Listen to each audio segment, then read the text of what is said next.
میرے حضور صلی اللہ علیہ وآلہ وسلم فرماتے ہیں جس نے کثرت کے ساتھ قرآن پاک کی تلاوت کی، قیامت کے دن جب اسے اللہ کی بارگاہ میں عدالت میں کھڑا کیا جائے گا نا، ذرا دیکھنا میری طرف ہے، آپ کی توجہ ہے نا، میرے حضور فرما رہے ہیں، امام الانبیاء فرما رہے ہیں، قیامت کے دن وہ بندہ جس نے صبح سے لے کر شام تک قرآن کی آیات کا ورد کیا، قرآن کی آیات کا وظیفہ کیا، کبھی سورہ یاسین پڑھی، کبھی سورہ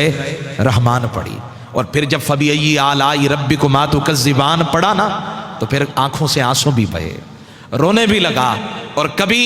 سورہ وَالضُّحَیٰ پڑھی، کبھی سورہ تین پڑھی، اور کبھی سورہ ملک پڑھی، پڑھتے پڑھتے کبھی آنکھوں سے آنسو بھی بہے۔ اب یہ بندہ جب روح نکل گئی، اللہ کی عدالت میں کھڑا کیا گیا نا، اب یہ کھڑا ہے، تھر تھر کانپ رہا ہے، لرز رہا ہے کہ پتہ نہیں میرا کیا بنے گا۔ ابھی یہ سوچ ہی رہا تھا کہ ادھر سے اللہ کا قرآن آئے گا،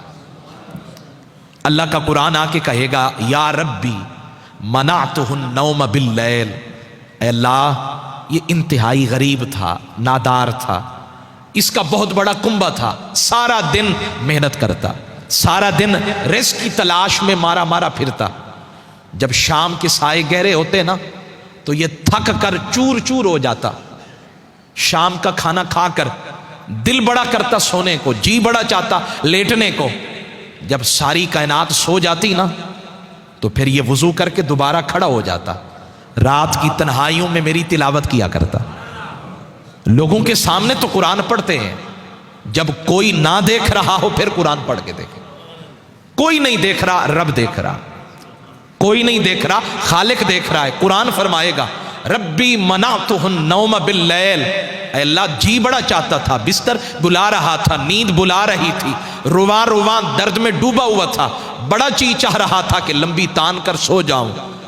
ادھر سر رکھتا ادھر نیند قربان ہو جاتی، مہربان ہو جاتی، لیکن اس نے نیند قربان کر دی۔ منعتہ النوم باللیل، رات کو کھڑا ہو گیا، ٹانگیں جواب دینے لگی، لیکن اس نے ساری رات میری تلاوت کی۔ یا اللہ اس نے مجھے نہیں چھوڑا، آج میں اس کو اکیلا چھوڑ دوں تو پھر یاری لگانے کا مزہ تو نہ آیا نا، چس تو نہ آئی نا، مزہ تو نہ آیا، تو میرا رب فرمائے گا پھر اب تو چاہتا کیا ہے؟ اللہ پوچھے گا اپنے قرآن سے تو چاہتا کیا ہے؟ فشفعنی فی،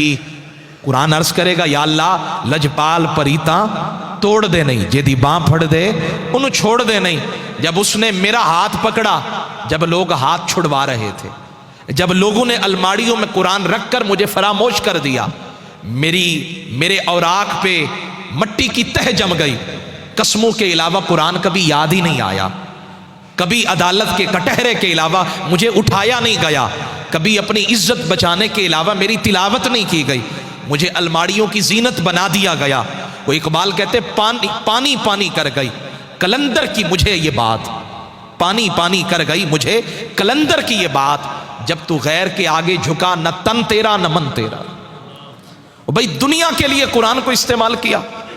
کاش مزہ یہ تھا کہ ہم قرآن پڑھتے اور اس لیے کہ میرا مالک راضی ہو جائے۔ میرے حضور فرماتے ہیں قرآن کہے گا یا اللہ جب سب نے چھوڑ دیا، جب سب نے فراموش کر دیا، جب مجھے الماڑیوں کی زینت بنا دیا،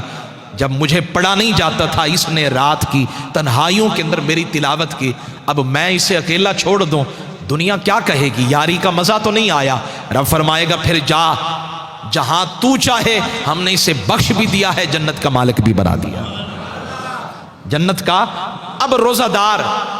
وہ ایک بندہ لایا جائے گا، ابھی وہ کھڑا ہوگا کہ روزہ آ جائے گا،